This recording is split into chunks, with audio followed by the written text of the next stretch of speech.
Welcome to tutorials.globally.com. How to sign in or log in on TikTok and PC. Open TikTok on Google or any other browser and follow my steps.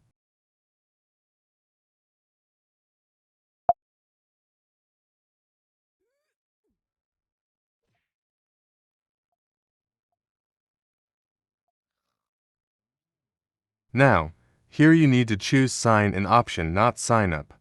If you don't have an account and want to know how you can create that one, just search on YouTube with my channel name, and you will find that video as well.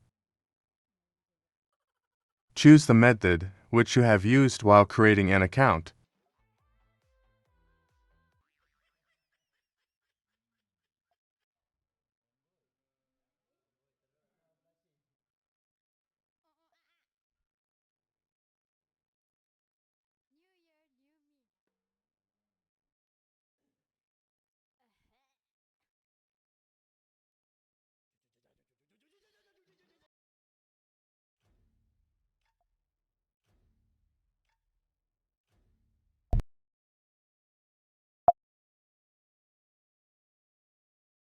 For more easy-to-understand tutorials, you can visit tutorials.globally.com.